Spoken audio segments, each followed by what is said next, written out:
whole thing started out in sort of a fluky way. Started teaching Shelby guitar.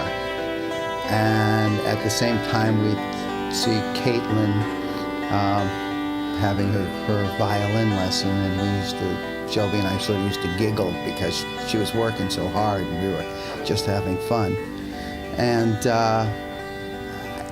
And lo and behold, maybe after 2 or 3 lessons on the guitar with Shelby, we started performing. The 3 of us started performing, and it was immediate. And I mentioned to their mom, Tammy, wouldn't it be great if we all started writing music? Around the same time, I had met Will. He came down and happened to see me play and wanted to take lessons with me, and said he wants to be a star. So I said, okay, this is how we do it. And he's part of the Prada project now. You know, we had a hard time coming up with names for songs, name for the group, and someone mentioned, well, our neighborhood is Jungle Prada. And so somehow we came up with the Prada Trio. And that stuck for most of the year until we started getting all these incredible musicians. The project kind of grew, and more people came into the project, and so we thought we don't want to limit it to trio or quartet or any particular number. And really, Steve didn't want the music limited to any particular style. And so much of the time with bands, they get pigeonholed into one genre or another. So we thought project was great, and this has been a project all summer. It has, yeah. Today we're going to be doing a spiritual, Amazing Grace, and we felt that we could put our own individual twist to it and give it some depth as the way we like it. And we have somebody coming in, Christina, who's going to be singing it. But the 4 performers are going to be Caitlin, Shelby, Will, and myself. Jose Valentino is a brilliant flute player, and he's been quite an influence on our project. Jose is going to be doing some drums as well. Yeah, okay, so it gets bigger. And when I told Steve we're going to do Amazing Grace, he was like, I am not going to have anything to do with that. And I said, you're going to have something to do with it, you're going to do it. And he just fought me on it. And then he was at the grocery store and he's like, okay, all right, I'll do it. So he's walking around, and he said he was around the Philadelphia cream cheese. And that's when he said it came to him, the idea of African drums in this piece, and he did not know the story of John Newton. The idea behind this particular version, through some research on the part of Rob, we've realized that the piece was written by a sea captain who actually was in the slave trade business. It seemed that there was a British sea captain who was a slave trader, and they would bring slaves from North Africa to the Caribbean and the United States. And the captain was coming across the Atlantic, and there was a big storm, and he thought he was going to die. And he had a conversion experience. He came to God, and he realized that his life was evil. And this experience totally changed him.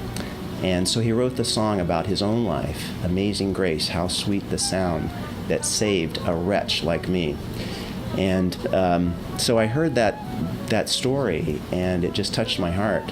So when I was talking with Steve about how we would finish the CD, my wife suggested that we use Amazing Grace as the final song. And this is a song that Caitlin and Shelby have known and even performed in church before. And what's interesting about it is that Steve Geyer has arranged the piece with an original beginning introduction.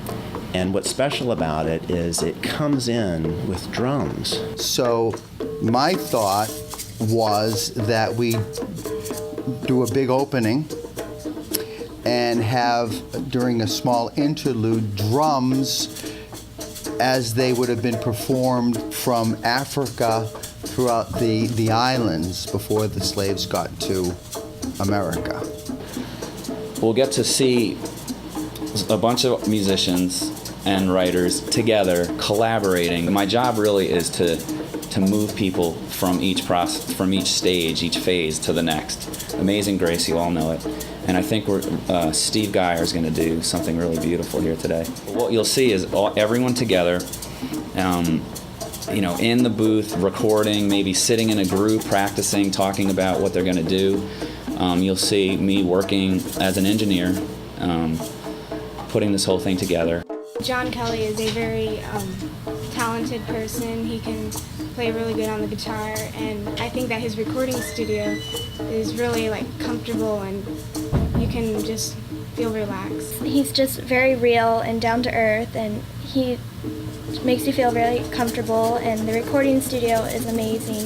It just feels like home, and you can just be yourself and relax and have a good time with friends and get your recording done.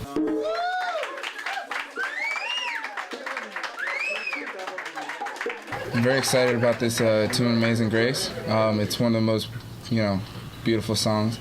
I've played it, since childhood.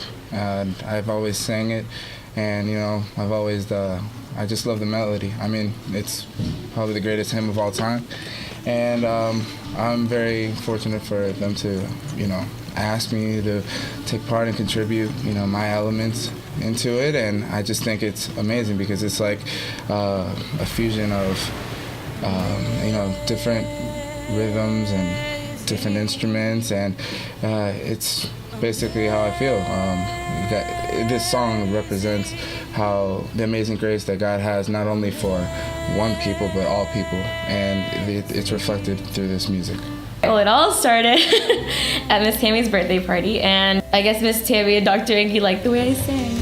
And so it just came to them to ask me to sing on the Girls CD. So it was just a completely new and fresh version. I've heard uncountable versions, and I've sang uncountable versions of Amazing Grace, and this one was so unique. It's by far my favorite one because of the way it starts and the introduction, and even the way Steve and the girls arranged it. It was just awesome. I think Amazing Grace is a very spiritual song, but it's a very special song to me. And the way that we're doing it, I think it sounds really good because it's different than the other kinds that we've heard before. And it's really unique, I think. I like the arrangement of it. The arrangement's really nice. I think it's very awesome and that we get to meet all new kinds of people and musicians and learn new songs and write them. I like recording a lot, just seeing everybody. That's always fun. Just getting together, having a good time. That's always fun. I like actually writing the songs. I think that's really creative, and you can just let all your emotions out and write a song with it. So I think that's really fun to do. Robert Ranke is my dad, and he's always got my back, and he just always uplifting us and helping us get through the day. And at the end of the day, he just brings all these people together, and we all have become really good friends. And I think he's he's my hero, so I love him. He likes to see others flourish. There's no ego involved here. None. And that makes for a free-flowing environment. Daniel, who is also a producer who has no ego, that's something we all have in common. None of us are exposing our egos. If we have it, they certainly don't seem to be there. Everybody wants the same thing.